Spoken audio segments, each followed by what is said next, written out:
So there is a difference there here also. Like Yeah. in South India, I'm sure you must have listened to these stories. But in northern part of India, we say that he's Bholenath. He's very easily pleased. Easily pleased is one thing, right? He's easily pleased. Giving you what you want is another thing. Okay. It's two different things. Let's say you're working in a company, your boss might be happy with you, but it doesn't mean he's going to give you a promotion.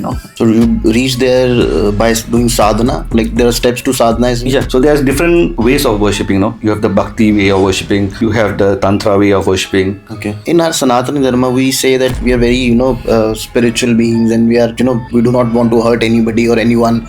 Even an animal has their own rights and all. So how can a goddess or god want an animal sacrifice? If you do not want to hurt anyone, Ramar would not have come down to hunt Ravanan. Chandi would not have come, Durga would not have come to hunt Mahishasura and all that. They would have just forgiven them and give them, all is forgiven, please go on your way and all that. So tell me more about the Ganesha Sadhana, sir. What is that and how does it help you? Actually, in most of that Tantra Padatis, right, when they are supposed to do Ganesha Sadhana first. Okay. Right? There's, for every... I never knew that Ganesha is a tantric god as well. Ganesha is the main tantric god. Because in most of our Sanatan texts, it's wrong to eat non-veg. In Valmiki Ramayana also, Rama eats meat, when he goes to the jungle and all that. They even mention the kind of meat.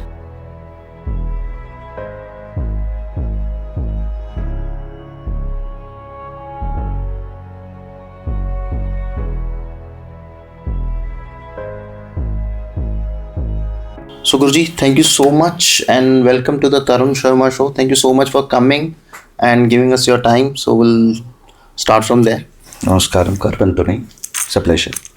So shall we start the podcast today? Sure. So first of all, tell me, why do we have so many deities in our culture? Like we have Ishta Devata, then we have Gram Devta, then we have your Kshetrapala. Then we have main gods also. Then we have Bhairav also. And Bhairav also has many forms. And Shiva also has many forms. Why do we have so many gods to do the same kind of work? The short answer is because we do not have spiritual poverty that other paths have. If the infinite has only one form, it's not really infinite, right? The longer version is basically Sanatana Dharma, or that we call Hinduism, is a very, very intricate part. There is a solution for every single one, Okay. depending on your vasanas, your previous karmas, your upbringing.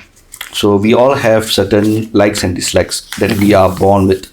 Even let's say you watch Marvel, someone will like Thor, someone will like Captain America. Sometimes that is inbuilt within us, right? So because of our psychological tendencies, we all have these things. So Hinduism caters for all of our tendencies. Okay. You can worship the divinity according to any of these tendencies. Now, if we go deeper, let's say, why do we have Mula Devatas? Why do we have Grama Devatas, Ishta Devatas? Mula Devatas, let's say Lord Shiva, Vishnu, Devi, they are the great gods. They are beyond everything, basically. They encompass the entire gamut of our human experience and even beyond our human experience. Okay. So we have that dharma, artha, kama, moksha concept. So people who worship or do sadhana of these deities, it encompasses everything. That part of sannyasi is actually limited for a very, very minute percentage of Hindus. Even though it was marketed to the West that this is that only part, but if you read the Puranas, if you read our Itihasas, ours is a gradual path. So we have certain forms catered for these things. Let's say example, if you are someone who believes a lot in loyalty, in humility, in inner strength, somehow you will have a very strong relation to Hanuman Swami. Because he jives with you, Yeah. Vibes match. The vibes match. So example, my Ishta Devata is Karpan Swami. Okay. So he is a form of Bhairava who is a cigar smoking, badass character who doesn't follow the rules. So if you are that kind of anti-authority kind of person since young, you hated authority, you hated... Kind of a rowdy. Yeah, kind of a rowdy. That will jive with you. Then Mula Devatas are so grand they do not really care for our little human idiosyncrasies. Okay, so all the people who are worshipping Shiva and the goddess Devi, they do not care for us? Okay, example, right? Lord Shiva. Yeah. Uh, there's one form that there's a word that they use. He's Ashutosha. He's easily pleased. By every story you read about him, right? Bholenath, we call him. He's so difficult to please by tapas. He tests a lot. You have the 9 month stories, the great Hindu saints of Lord Shiva. One guy had to give out his eye, Saint Kannapar. Okay. Right? So people don't actually know about these stories. So Saint Kannapar is this hunter who saw a Shivalinga in the forest. So there is a difference there here also. Like Yeah. in South India, I'm sure you must have listened to these stories. But in northern part of India, we say that he's Bholenath. He's very easily pleased. Like even if you go and just pour water on the Shivalinga, he'll be happy. More than happy to give you whatever you want. Easily pleased is one thing, right? He's easily pleased. Giving you what you want is another thing. Okay. It's two different things. I'm happy with you, right? Let's say you're working in a company, your boss might be happy with you, but it doesn't mean he's going to give you a promotion. There's two different things. He's easily pleased, but he's also very hard to please at the same time. Okay. Right? If you go to the Vedas, right, where they chant the Sri Rudram, before they even start worshipping him proper, they'll ask him, please calm down, please remove your bow, unstring your bow, please do not punish us. There's an entire part of that first, of asking forgiveness to him, before they even start praising him. Okay. Because they have this concept where when you go, if you are a Devi worshipper, no, you are very proud, I'm a worshipper of Ma. Okay. You go with that spiritual ahankara, like, I worship Ma. But when you go to worship Shiva, you better confess your mistakes before you even approach him. Because even before he approaches you, his ayudas start flying at you. Okay. So when you worship Shiva, you have to go with another kind of reverence than when you worship Ma. Okay. So when you say Shiva, we have all these saints, like Kannappa Nayanar, we have Sirutonda Nayanar. If you read all their stories of bhakti, you're like, okay, I don't have bhakti, I'm not at that level. So Shiva does test a lot. But there are certain structures on how to worship these devatas, Okay. gradual progression that actually helps you to reach eventually to these higher devatas. Okay. Let's say we have Sri Kula. Sri Kula is the worship of Ma Lalita Lalita. Tripura Sundari. She is the ultimate, right? Ultimate power. Ultimate power. But you don't immediately go and worship her. You don't immediately, no guru just initiates you in her mantra. Because her sadhana is so subtle. And we are all in the ground. We start with Ganapati. Okay. He is the Muladhara, right? So, I'm a mostly Ganapati Upasaka. I teach my Shishas Ganapati Sadhana. He's in the Muladhara. His results are very easy to see. Okay. Earthly, it's like very worldly. Then you start with Ganapati. You go to Bala Tripura Sundari and so on and so forth. There is a krama. Hierarchy of gods. Hierarchy. But this hierarchy, they are still non-different from the main deity. They are just aspects of her. Okay, we still haven't reached the main deity. Yeah. We don't know. We are, okay, example, you in your job is one aspect. You to your partner is another aspect. It's still you, but it's just different aspects. Right? All these devatas in these krama systems are all different aspects of that main god. Main only. god. But when you want to reach that most subtle aspect of the devata, you have to go Step by step. step by step. So you reach there by doing sadhana. Like there are steps to sadhana as well. Yeah. So there's different ways of worshipping, You have the bhakti way of worshipping, you have the tantra way of worshipping, Okay. and then you have okay, example, let's say bhakti. To have bhakti, you need to have sharanagati. Okay. So sharanagati is basically something that not most people are not able to have. That sharanagati is you love that deity so much that you do not care about whatever happens. Everything you leave to that deity. You do not. Something like Mirabai had for Krishna. Yeah. No one can be Mirabai these days. That kind of bhakti is very difficult to develop because we all want some form of control in our lives, right? So to leave everything, I'm not going to check my Jyotisha, I'm not going to do everything I leave at that feet. I only want the feet of my Ishta is all that I want. That is bhakti way. So you don't really care about anything else. In Tantra, you worship for both. You want spiritual progression. You also want worldly desires to be met. Okay. Right? So then there's a more stricter form of worship in that system. Okay. Like there are laws, there are proper laws and rituals that you have to follow. Yeah, exactly. So, for example, when you do certain sadhanas, you need to get initiated, you need to adorn a certain attire, you need to be celibate in certain days of the tidis of the devata. Okay. When you do the mantra, there's a way of actually doing the mantra. There are a lot of rules. For bhakti, there are no rules, you know. You just love him so much that Yeah. you don't care about the rules. Yeah, like even in like the Gita, most people say like they use that line where Krishna says like if you give him with love a flower, plant, and all that, he accepts it, no. But people always use that bhakti. They say, oh, God just accepts everything. But the next line he says, those who do not follow the shastras do not get any results. So they always use one line out of Context. Out of context. So you will go back to the Gram Devta and do they have different duties, or it's the same kind of gamut for all of them? Like they do the same thing. Okay, so we talked about the main deities, Devi, Shiva, Vishnu, and all that, right? So, in our tradition, in our entire history of Sanatana Dharma, we had great siddhas, great rishis like Agastya, Goraknath, and all that, who went all over Bharat and taught different systems depending on the people. Okay. So, the rishis have taught the most intense kind of sadhanas also. They've also taught things that a normal layman can also do. So when rishis and siddhas went all across Bharat and all that during the times of where we all lives in Grama and all, what happened was the normal village person, he's not looking for moksha. He's not looking for elevated spiritual states. His needs are very basics like of day-to-day basic day-to-day needs. basics. What does he want? He wants his crops Protected. to be protected. He wants diseases to be eradicated. He wants rain on time. Yeah, rain on time. He wants rain on time. He wants vamsavritti for when his children get married, they should get grandchildren and all these things, no? Okay. And they work in the fields for hours at a time.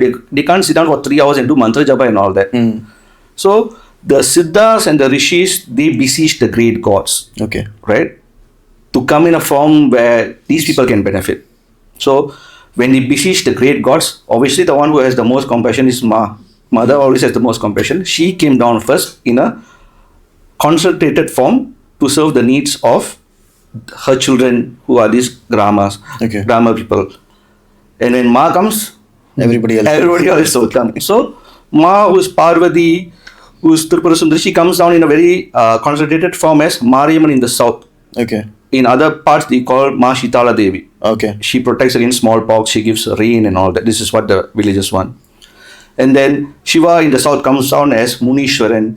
He's like a protector, but he also guides, he also teaches what is right, what is wrong, like in a Guru Stan position. And then a form of Shiva as Bhairava, he comes down in the south as Karupan Swami, as a Kshetra Palaka who protects that the territory of that village, not just from negative entities, also from thieves and things like that. So when these concentrated forms came in, they are related to like a family. Okay. So when we say Grama Devata, Grama Devata, it doesn't mean small. It means that relation they have to the humans. Okay. To get to the main Devatas, it's a bit hard. You need to do lots of sadhana. But these deities are easy to talk to. Like how you fight with your cousin and you scold them, tomorrow you're friends again and all that. They are very easily pleased. You light a diya, you chant their name, you call them, you express your happiness when good things happen, and then you scold them when something bad happens. And the worship is very simple. Every once a year they do a bali at the temple to keep the Shakti. They still do bali? They still do bali. In South India. Is it even allowed these days? It is allowed. Animal sacrifice? Earlier they used to do human sacrifice as well? Human sacrifices, they were done in very specific purposes. Like in Shakti Peets and all that, when that was only done on invaders and all that. It was not human sacrifice of normal people. Okay. Then there were a lot of regulations for that. For Gram Devtas, it's just Animal like books. goats, Okay. and they also all eat goats. These activists, and all of them are going to eat that goat anyway. No, But in our Sanatana Dharma, we say that we are very, spiritual beings, and we are, we do not want to hurt anybody or anyone. Even an animal has their own rights and all. So how can a goddess or god want an animal sacrifice to, give you good crops, good rain, and all that? if you do not want to hurt anyone, Ramar would not have come down to hunt Ravana. Chandi would not have come. Durga would not have come to hunt Mahishasura and all that. They would have just forgiven them and give them, all is forgiven. Please go on your way and all that. So that is a very Gandhian philosophy of what Sanatana Dharma is, which is not exactly true, Okay. right? So We've been taught the wrong Sanatana Dharma. we have not been taught wrong. We have been misguided, brainwashed. So they always say that ahimsa, right? Ahimsa, right, comes from a place of power, not a place of helplessness. Only right? only who has power can forgive you. Yeah, right. You have no power. Let's say a mouse cannot forgive a cat. There is no power over the cat. When Sri Rama forgives you, he has got the power to Forgive you. to kill you, but he forgives. That's different. You have no power to hurt the other side. There's no such thing as ahimsa. Okay. And ahimsa is a concept that is very nuanced, right? In Bali, they mention, like, if you are born in an animal yoni, it takes many lifetimes to come to a Human form. human form. But when the bali is done, certain mantras are chanted, and when it's offered to the devata, that animal gets come back. released and is a very quick progression to human form. Okay. Yeah, so there's a proper way of actually doing bali, and it's not just random bali is done. That animal is also, it's also a form of ahimsa only. You are giving him a quick death for him to be reborn in a higher form, because as an animal he can't do any punya. Only humans have. I'm the sure he capacity. also feels the same way. Yeah, I'm sure. So, you also do sadhana of Kuruppan Devata? Karpan is my Ishta Devata. Okay. So, Karpan is a Kshetrapalka. Okay. So, he's a form of Bhairava. So, he has been my Ishta Devata for over 20 years. So, when we say sadhana, it's a bit different, because he's always, whatever I'm doing, when I'm talking to you, I'm still thinking about him. So, that is always, He's always there in your mind. in my mind, is one part of my mind is always thinking of him, Okay. That is Ishta. Your mind is always on that. Sadhana Devatas are different, when you do that mantra sadhana and things like that. Okay. So you don't do sadhana of Kuruppan? Everything is dedicated to him. Whatever I do is dedicated to him. Okay. So even if I'm doing my main sadhana deity is Mahaganapati, but even when I'm doing Mahaganapati sadhana, it's still dedicated to my Ishta only. Okay. So you used to channel Kuruppan. You told me that you used to channel Kuruppan. Yeah, I came from that oracle background, from the village tradition where the deities will descend, and then they call it Arulvak, Okay. where the deity speaks and solves the problem of the people who come seeking his blessings. Okay. Yeah. So that level of energy, that I'm sure Kuruppan is a very, very big energy. It's a form of energy that we cannot control, or we. How does it work then? How can we control in human body? How can we control a devata? It's the same as how you do prana pratishtha to a stone or a rock, Okay. in a statue, and then the deity is present in that. So if a deity can be present in stone or rock, it can be also be present in a human.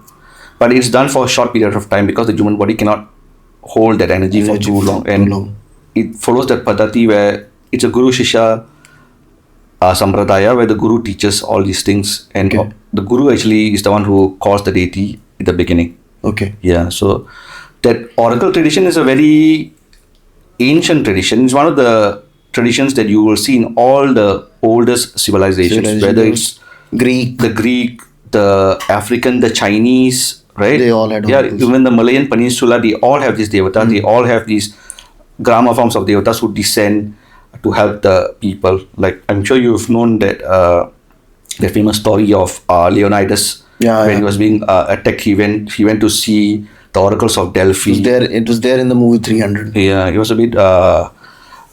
It was a more atheistic form that he did in the movie. But if you read the stories, when he actually seeks guidance from the oracles of Delphi, they said he has to sacrifice himself. Okay. If he doesn't sacrifice himself, entire Sparta will go to waste. So either he sacrifices himself and saves all of Greece, or Sparta ends. So he makes that conscious decision to have that last stand. Okay. And then as it happened, that galvanized all of Greece, and they managed to defeat the invaders. Are there any danger to channeling a devata? There's dangers in every form of. There are dangers in every form of sadhana actually. Okay. So, example. And what can sadhana do to your body, like to your mind, to your body? Like, can you reach the higher realms and talk to the devatas directly? So okay, that's how do you talk? You need vocal cords. Higher realms, do they have vocal cords? The communication doesn't happen vocally. Okay. Right. Like in your mind, you can download their messages and. It's past the mind. Okay. Right. So when example, what are the dangers? Now, when it comes to oracle systems, Okay. Where the deity descends, that's why you need a guru and a process that has been done for generations, right?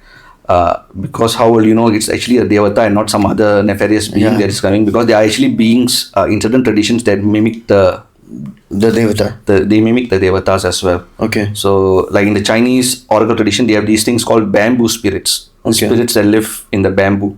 They have this ability to mimic devatas, Okay. right?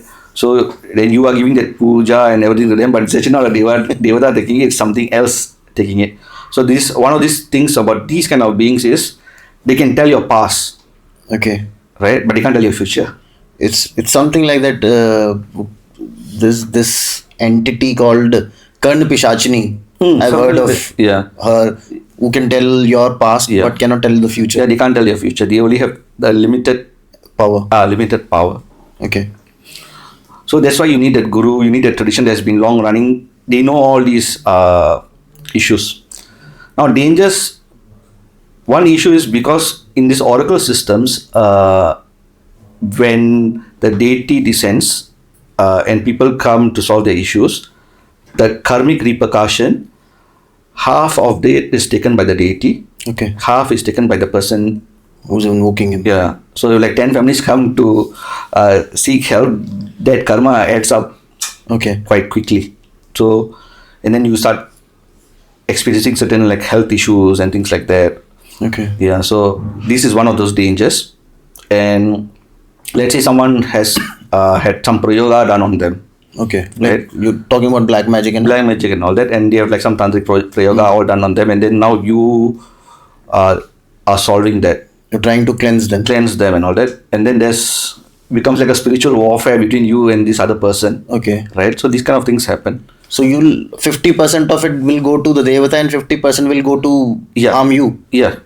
So that all this happens. So a lot of oracles actually, because of the karmic repercussion, they die very early. They have very shortened lifespans and all that. Yeah, they have health issues and things like that. So the devata doesn't help them. What happens is the karma is very complex. Okay. You bear the aspect of the person's karma, but by that you gain a lot of punya in a future life. It's not immediate. It's not like So like you're storing your yeah, it's karma. not like some cryptocurrency and any time so you get and all that. It's so other than the karmic dangers, plus all these things when you get involved in helping people protect themselves. So I had certain story. interesting stories.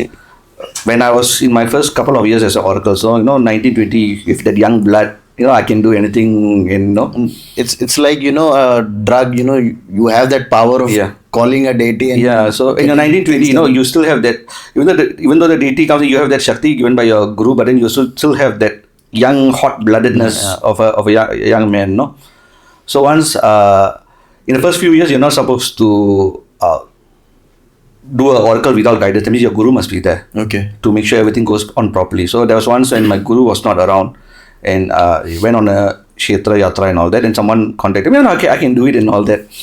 And then there was a dumb mistake.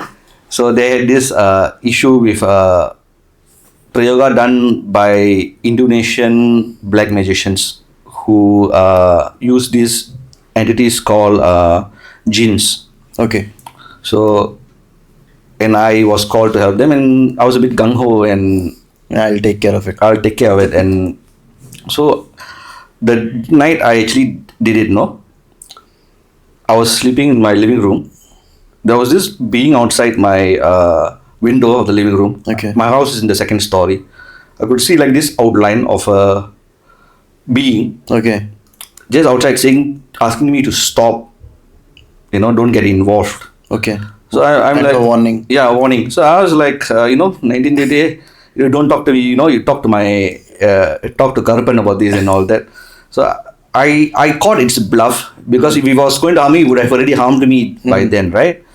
And then it went to where my guru was staying, right? And my guru was staying in another place. That entire apartment of all the floors, no, all got blacked out.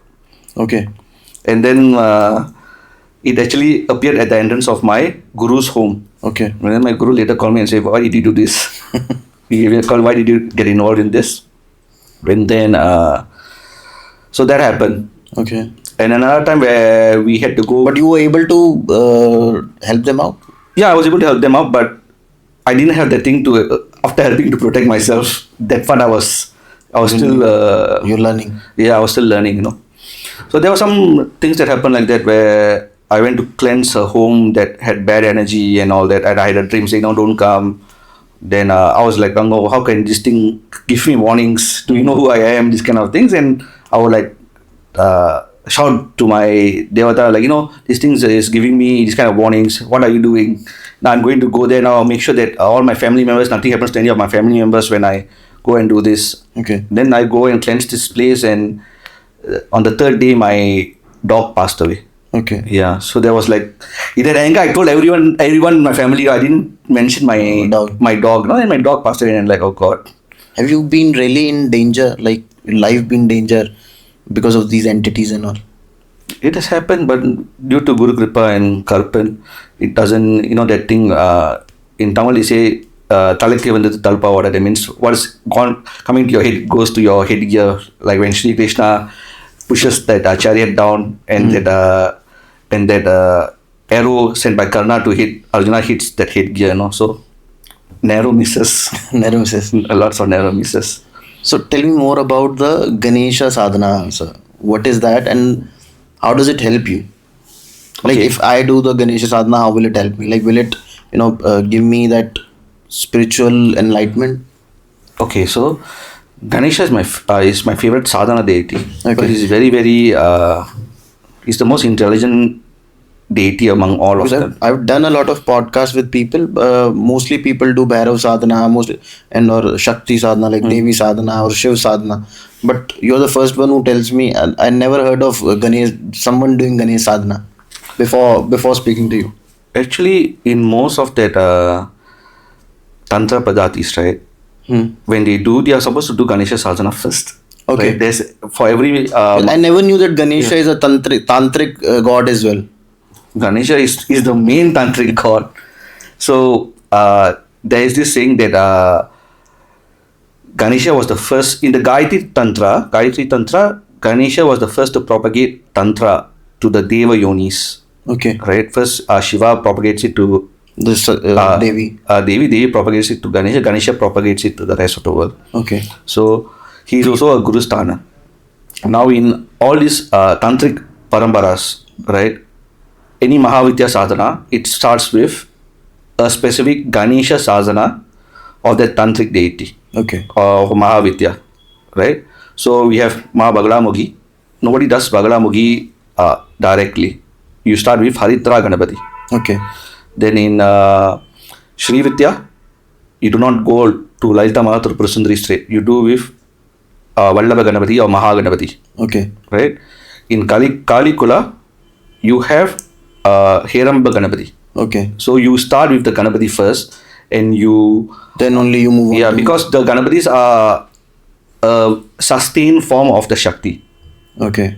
So because in a lot of Puranas you always hear that Ma creates Ganesha from her body and all these things. So he is a more sustained level of that Same Mahavidya's Shakti. So you by doing his sadhana you get slightly acquainted with that Of the energy. of that energy. So example Bagalamukhi Ma, she's very famous for Stambhana. No? So Yeah. people do it. A lot of lawyers do a sadhana to gain advantages in the courtroom, to do stambhana of the other party. Okay.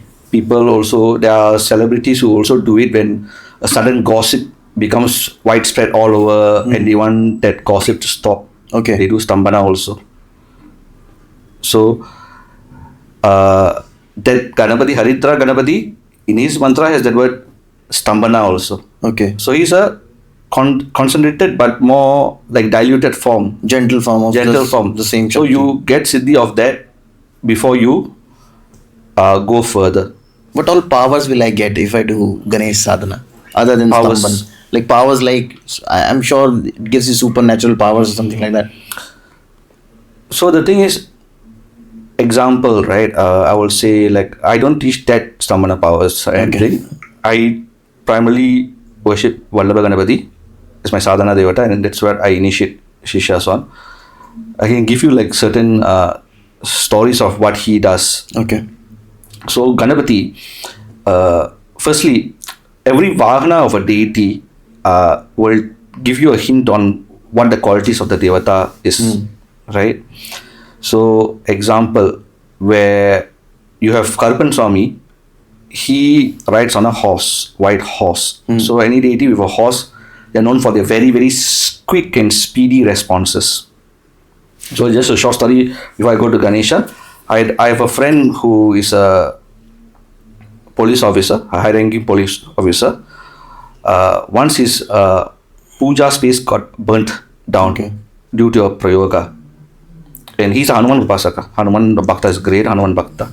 He called me and was like, bhai, this thing happened, I'm a bit afraid. Like, even though he's a very, how to say, he's a very strong-willed person. Okay. But he has two young daughters, so no matter how strong-willed you are, when these things happen, you have these kind of things. Feel a bit scared. Yeah, you feel a bit scared. So I said, okay, just call Karpan's name. I'll pray for you. He will definitely come to you. Within 5 minutes, he told me, bye. I have that smell of cigar coming from the entrance of my house. Cigar is something that we offer to Karpan. Okay. Right? But why is he standing outside my house? Why is he not coming inside? Is there some issue? I said, you ask him to protect your house. Obviously, he's going to stand outside your house. So that horse represents his quickness in responding. Okay. When in danger, he just appears. Now, Ganapati's vahana is a rat. So, what is... It'll take some time. It's not about that. Ganapati's, what does a rat do? What do rats are more like a problem rather than They are a problem, but see, back in the day where we used to store all our grains and all that in our store and all that, right? No matter how securely you store something, how securely you store, right? A rat will always find a way. You cannot stop a rat from finding those things, right? Ganesha always finds a way. Whatever problem you have, right? Because we are humans, we have a very narrow perception of things. We want to get this result. We think this is the only solution. But Ganapati has 1,001 ways to find a better, quicker solution. Okay. That you have not even thought about. It's not even in your perception because he's looking from upstairs. So I will tell you one story of a Shishya. So he was complaining to me that he wants to get certain promotion. So doctor wants to get promotion. For a long time the promotion is not coming, and he wants that financial benefit from the promotion. And he's like, Guruji, I'm doing all this sadhana, but my son is the one who seems to be benefiting. He's getting the class first, state first, and all his SATs are through the roof, but I'm not getting any of the benefits that I want. Then like, just relax. He'll know a better way. He knows a faster way. You don't think too in a narrow way, And then like some weeks back, he messaged me. He was like so emotional and crying like, Guruji, you are right. Mahaganapati always knows a better way.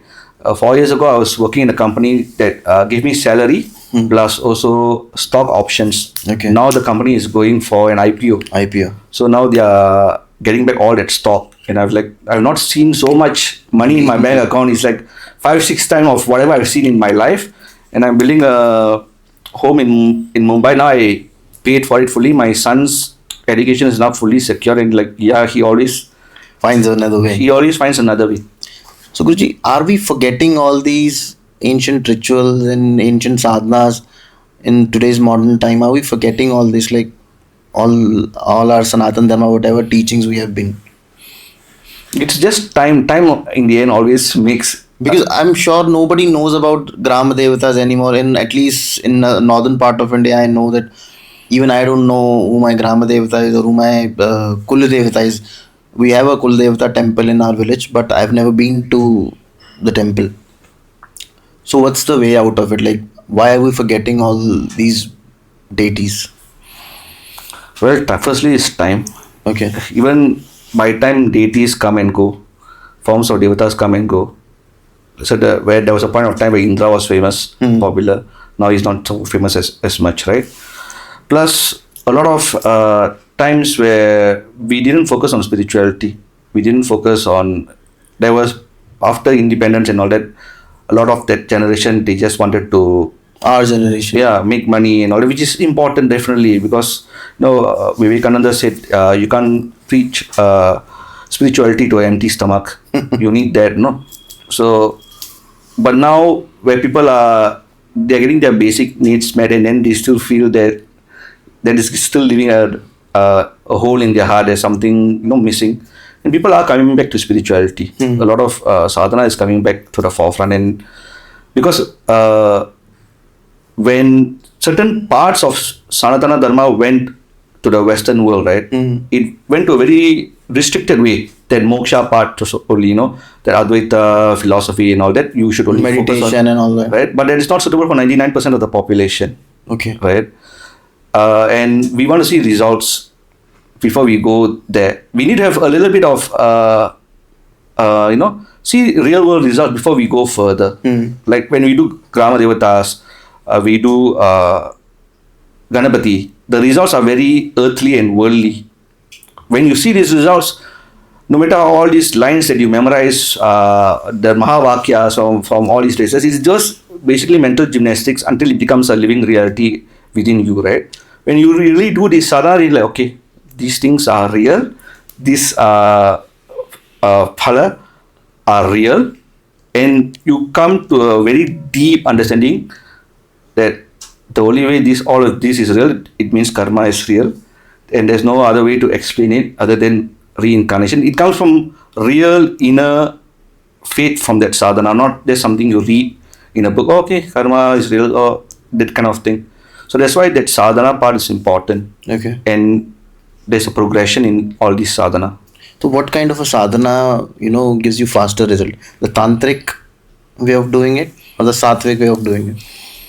See, in the tantric text, they have mentioned in the golden age, the Satyayuga, Shiva gave the world the Vedas so that man may prosper and they might also elevate themselves spiritually and materially as well.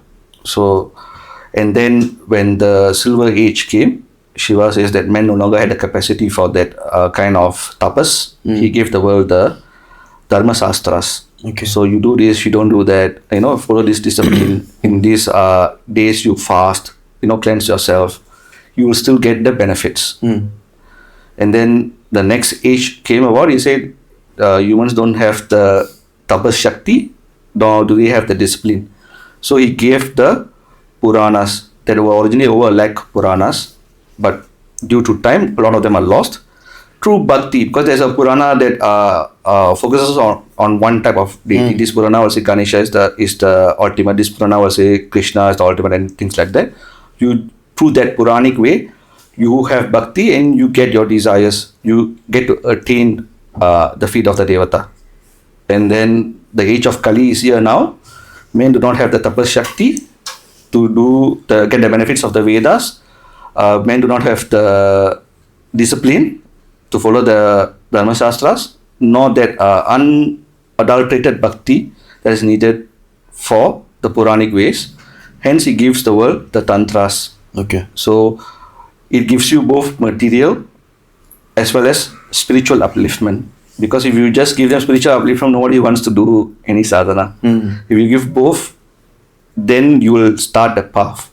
I used to tell my shishas like, Ganesha always has either a laddu or fruit or a plate of like sweet stuff holding in one hand, and he has that pasha in the other hand. So I told him, he entices you with what you want, no? And when you come close, he'll use the pasha and bring you close to you and entraps you and gives you what you need. Okay. So that is that part. And when you say Tantra is one way, actually Tantra, there are a lot of paths of Tantra. Dakshinachara Tantra, they are very sattvika. So they have a very sattvic way of approaching Tantra. They do not do Bali, for example. They do like a Kushmanda Bali and things like that. Then the other Vamachara and all these things. So Tantra itself is powerful no matter which form of Tantra you are following. Which path do you follow? My path? Yeah, my which path path is Tantra? My path is a Dakshinachara Tantra only. Okay, you do not do Bali and all that? My Bali is done for my Ishta Devata, Karpan. And what kind of a Bali? A good Bali. We built a temple earlier this year in Pollachi. Okay. For Karpan. It was a murti given by my guru, and it was a sankalpa by him to build a temple, and we built a temple. And basically the entire temple was built only to Mahaganapati's kripa, because the sadhana was of Ganapati, and he brought the right people along, he brought the right resources along. The entire temple was fully funded by my readers who read on my Facebook posts and things like that. It was purely by his grace only. Okay. Mahaganapati, basically Tadurti Vratam, you do the pujas associated with him, do that argya to the moon, and certain things that I teach in the Ganesha Sadhana for you to get into his grace. No, but like you said, Kuruppan is a form of Bhairava. So Bhairava is a very aggressive, a very angry form of Shiva, I guess. And in most podcasts that I've done with many people, most of them say that Bhairava needs a Bali, like in some form, like could be an animal, could be they even give him alcohol and all. So is he also like that, Kuruppan? So Karpan is a form of Bhairava, right? It's a grammar form of Bhairava. And Bhairava forms, there's a lot of Bhairava forms. There's Batuk Bhairav, there's Kal Bhairav, right? Samhara Bhairav, many forms of Bhairav. Now when you're talking about Bali and all that, they come in the realms of the Kshetrapalakas. Okay. Right? Karpan is a Kshetrapalaka. There are many forms of Kshetrapalakas around Bharat. Let's say you go to Maharashtra, you have Jejuri, Kandoba, it's very, very powerful. You go to Madurai, you have Madurai Pandi Munishwaran, who's also extremely powerful. And a lot of these places, not all, a lot of the Kshetrapalaka, they do take Bali. Okay. In Kashi, you have Kal Bhairav, who is a Kshetrapalaka. Kal Bhairav is also Kshetrapal? Of Kashi. Okay. Yeah. So tell me more about Kuruppan. Like, how do you please him? So for Karpan, he likes cigars. Okay. He likes that, that village alcohol you call toddy. Right? I think in different states they call it differently. Toddy, we call it toddy or... yeah, toddy. So you offer that. Once a year you offer Bali in his temple. Okay. You don't offer Bali inside your house, obviously. Okay. It's offered in the temple. And then you cook it. And then they serve to the Devata. And then everybody has come for the puja, has that as prasad. Okay. So you eat non-veg? I eat non-veg. One more question that I want to ask you, Guruji, is it's about religion in general. Like we speak about, Hindu gods. And then there is Christian gods, then there is Muslim gods. Which gods are real? What is real? What do you mean by real? Which gods are true? Yeah, but you have to define what is that term true, no? Maybe there can't be 3-4 gods, na? Like for Christians there is Jesus Christ, and then there is Allah for Muslims, then we have Shiva, we have Vishnu, we have Brahma also. Which one is true? Why can't it all be true? But how is that possible then? What is your realm of possibility? You see, now in I can only speak about our traditions. Yeah. Right? It's not fair for me to comment on other religions. Because I'm not part of the religion. So in Shaiva Siddhanta, which is followed in South India, Tamil Nadu, so they always say whichever form of God that you worship, it's Shiva in his grace that comes down in that form to bless you. Okay. So for them, it's everything is Shiva. Yeah. So it's not, for them it's like nothing. Any form that you worship, ultimately that worship goes to that ultimate. Okay. So there's no contradiction for them. We have forms. All that the Greeks had forms, right? Most of the native religions had forms, right? That thing that only there's that one god thingy is not our. It's to restricted to restrict the divine into something so narrow that they can only take this form. Like when I was mentioning about Sahasranama before, so we have Sahasranama, the 1,000 names Every god. of a Devata. No? Let's say for Devi we have Lalita Sahasranama, Mahagaribhi Sahasranama. But that 1,000 names has 1,000 different meanings, Okay. right? So the 1,000 is not a literal 1,000, it means basically infinite, Okay. right? So the God has infinite forms, Okay. so it's not limited. So it's limited to what we want to see him as. Like how we want to see our God. Like it's part of the same energy. So he has 1,000 forms with 1,000 different meanings, right? One form will relate to you Okay. depending on your vasana samskaras or your upbringing. Okay. So you just follow that, Okay. and that particular form will have particular likes and dislikes, particular rules, particular tidis. You follow those things. Okay. So Guruji, tell me one more thing. You also do Bhairav Sadhana? I have seen your videos. I have done, like, there are a lot of sadhanas I do, Okay.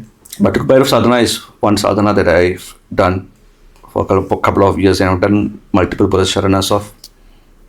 So there are any darker side to doing all these sadhanas, like to invoke Kshetrapal, to invoke the Gram Devta and all.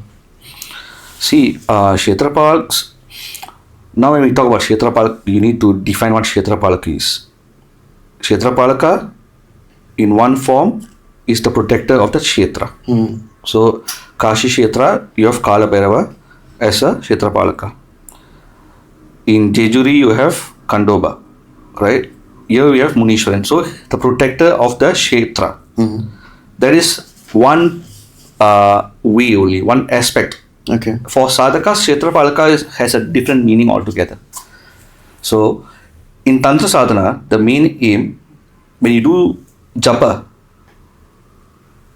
it builds the chaitanya of the devata within your hridaya chakra. Okay. Let's say you're doing Mahagadapati sadhana, eventually Mahagadapati starts to reside in your hridaya chakra. Okay. That is the aim of sadhana. Now, when your Shakti, mantra Shakti increases, right? Just like suddenly you become very popular and start making money, all the relatives who never existed now start approaching you, Tarun, for, hey, why don't you give me this money and all that, no? When you're nobody, nothing approaches you, right? Same way, when you have no sadhana pala, nothing happens, no? When the Shakti develops, these nefarious beings also take notice of that Shakti. Okay. So that's why in a lot of sadhana systems, there are protectors, there are Kshetrapalakas whose sadhana you have to do. Okay. That protect you. Okay. In example, in Ganapatya Sambradayam, the Kshetrapalaka is Nakna Bhairava, who is a form of Batuka Bhairav. Okay. So in the Ganapatya system, anyone who does Ganesha Sadhana properly, we have to wear that orange sindoor that I'm adorning. Nagana Bhairava's promise is whoever adorns that orange sindoor and does Ganesha Sadhana, he always protects them from untimely death and these nefarious beings. Okay. So in that sadhana system, if you do Ganesha mantra sadhana, you don't adorn orange sindoor, you're not protected. In Chandi, Chandi sadhana, you've seen Chandi Omas and all that, they are very, very elaborate, right? In Chandi sadhana, they always add Batuka Bhairava sadhana. Because when Chandi is invoked, she's a very aggressive Devi. And when she's invoked, her people or her hordes, the yoginis also appear. Okay. That's why her homa is actually very elaborate than most homas. They offer bali in the form of, at least the Kushmanda bali is done. Okay. Because if that is not done, whoever is participating in the homa, the yoginis start consuming. Kushmandavali is what? They use basically like a pumpkin as a bali and all that. So if it's not done, whoever is there will start falling sick because the yoginis start consuming Their energy. their energy. And that's why when they do Chandi, a lot of times they also do Batuka Bhairava. Okay. Because Batuka Bhairava, Will protect them. he controls yoginis. Okay. He has the ability to control the yoginis. And in a lot of systems, he is the son of Devi. Okay. He gets that phala, he gets that first right to all that pujas that is offered to Ma Chandi. Okay. So he is always there. Okay. So whenever you do sadhana, some form of kshetra balaka, you have to also do eventually To protect yourself. to protect yourself. So do these deities also fight among each other? Like there is a Gram Devta who's protecting one village, and there is another Gram Devta who's protecting the other village, and they fight among themselves. Do they fight as well? That's a very intricate question. I've known like kshetra palakas for protection. There are a lot of stories, especially during that tsunami times. Example, there was this village near Rameshwaram. Okay. In Rameshwaram, there's a village. During the tsunami time, there's a deity called Ayyanar. Ayyanar is a very famous kshetra palaka in Tamil Nadu. He appeared in the dreams of all the many villagers in that village to ask them to leave the village. Okay. The next day, that place got destroyed by the tsunami. In the same time, there's another village, Nagapattanam, where they worship the Naga Devtas as kshetra palakas. Okay. There was a warning sign to ask them to leave that place and go uphill. Okay. And that village was also Saved. So there's a lot of these anecdotal stories where the kshetra palakas protect Okay. you. Now when you're talking about deities fighting and all that, that goes in the realms of Tantra and all that, when the kings used to rule and all that, there used to be prayogas, left, right and center. I'll throw this prayoga, you throw this prayoga. Not just actually in Bharat. It went beyond Bharat because Tantra spread from India to Tibet to China to Japan. There are a lot of stories how kings, even the Chinese kings, used to invoke certain forms of Ganapati, Ganesha during war to fight these other kings and things like that. So these things happen. Okay. So you can invoke a devata and get him to do something. You can, but the karma pala is on you. Karma always works. Okay. What are you using him for? What are you getting him to assist you with? But aren't they too big for us to, give them orders and get them to do something wrong? It's not like that. So when you do mantra sadhana, right? Okay. Let's They say are bound to do things that you ask them to do? example, you do mantra sadhana. This is like a big tree. Okay. A big tree, like the world tree, right? This is that entire Bhairava or the entire Devi. From that, one seed falls, one fruit falls, right? In your Guru Sampradaya, that person takes that seed and then builds on that, and he has an aspect of that Devata if he does sadhana enough. And that deity becomes to reside inside your Hridaya Chakra. Later on, when you give your Shishya that sadhana, Upadesha, a part of that goes there. Okay. So it's like a personalized form of that great deity, Okay. right? It's not that full thing that comes to you. So he'll do whatever you want him to do. Within reason, obviously, because Okay. there's karma pala. So whatever you do, right, there's expenditure, right? You build this much of mantra shakti, then you use it for something, your mantra shakti goes down, right? And Guruji, one more thing before we end, one more thing I wanted to ask you is, can anyone do sadhana? Like mantra sadhana? Anyone can do sadhana, Or is But there you a process to it? but you have to approach a guru. Okay.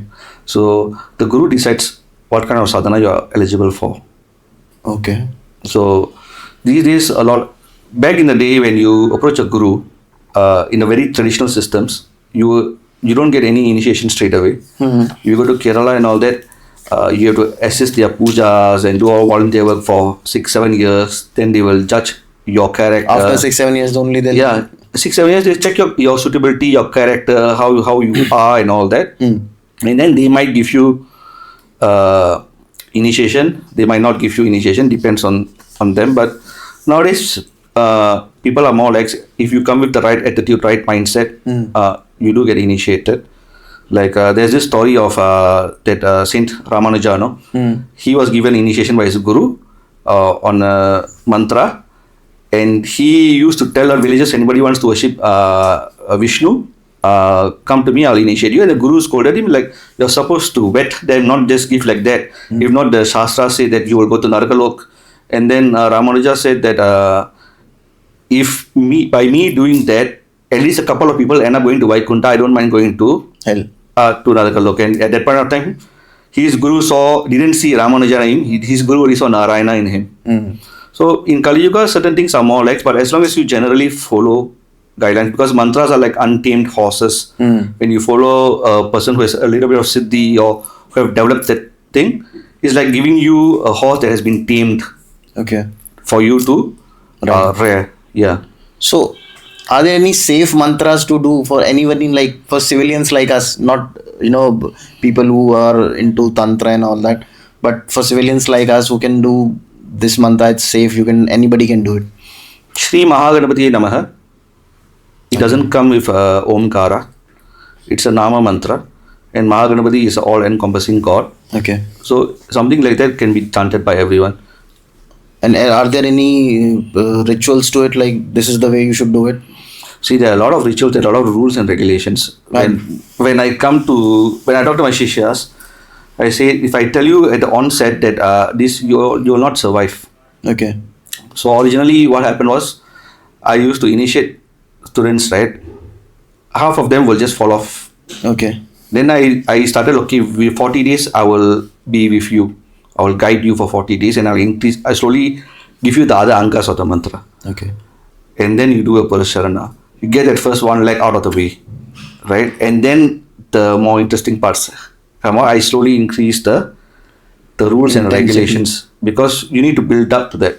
If I tell you that you only can do sadhana from 4 to 6 a.m. in the morning, you need to wear red color, you need to be celibate, you need to do this, you need to first this direction, 90% of people will fall off. You need to build that kind of willpower for sadhana. So it's different for every mantra? Yeah, every mantra is different. Okay. Yeah, different rules. So are there any mantras for, for prosperity or for money? See, Shri Mahaganapati Namaha is all encompassing. It's for everything? It's for everything. Okay. So anybody can do the japa and all that? Yeah. So what time is the best time to do sadhana, by the way? See, now there are best practices, okay, and what goes on in real life. So the time to do sadhana, for example, it differs based on the devata. Okay. So example, for Karpan, for Bhairava forms, for Ugra Devis and all that, night time is always better. Okay. For Ganesha, before sunrise, a lot of that Sadvika Devatas, morning is better. So even Surya Namaskara you do it in the morning, So depending on the Devatas, they have specific times, they have specific Tidis. Example, Ganesha, Chaturthi Tidis are very important for him. Narayana, Ekadashi is important. For Shiva, you have that Pradosha Tidis, those are important for him. So it differs based on the Devatas, and they have different things that are important to them. Like Shiva is Abhisheka Priya, so Abhisheka is very important for him. Okay. Narayana is Alankara Priya, so the kind of Alankara is very important for him. Ganesha is Tarpana Priya, so he likes Tarpana a lot. So these things are relevant to the specific form of Devata. Okay. So according to that only you have to do that. So Shree Ji, thank you so much for coming and explaining us all these rituals and devatas that we have all forgotten. I hope after watching this episode, people will start going back to their roots and start worshipping these deities again. It's my duty and my dharma to do that. Thank you so much. Thank you so much, and hopefully, this was a English podcast. First time मेरे लिए भी पहली बार था, and hopefully आप लोगों को पसंद आएगा. ये मैं हिंदी में बोल रहा हूँ. And please चैनल को सब्सक्राइब कर दीजिए, और चैनल को सब्सक्राइब करने के लिए वीडियो के राइट साइड पे एक लाल कलर का बटन होता है जिसके ऊपर सब्सक्राइब लिखा हुआ होता है. आप उसको प्रेस कर दीजिए. हम उसके पैसे नहीं लेते हैं, कोई क्रेडिट कार्ड भी नहीं मांगा जाता है वहाँ पे. और इस वीडियो को शेयर ज़रूर कीजिए, बिकॉज ये नॉलेज जो है, जो हम लोग पिछले 700-800 साल में ये हम लोग भूलते जा रहे हैं ये सब चीज़ें। ये हमारी रूट्स हैं जिनको हमें नहीं भूलना चाहिए। बहुत से लोग, आई डोंट थिंक कि हम लोगों को पता भी है कि हमारे ग्राम देवता कौन है या कुल देवता कौन है। तो प्लीज़ जाइए, अपने पेरेंट्स से बात करिए। अगर पेरेंट्स को नहीं पता है तो अपने ग्रैंड पेरेंट्स से बात कीजिए और जानिए कि आपके ग्राम देवता कौन है। उनकी पूजा ज़रूर कीजिए क्योंकि वो बहुत हेल्प करते हैं। और देखते रहो Tarun Sharma show. Stay safe, stay healthy. जय श्री राम।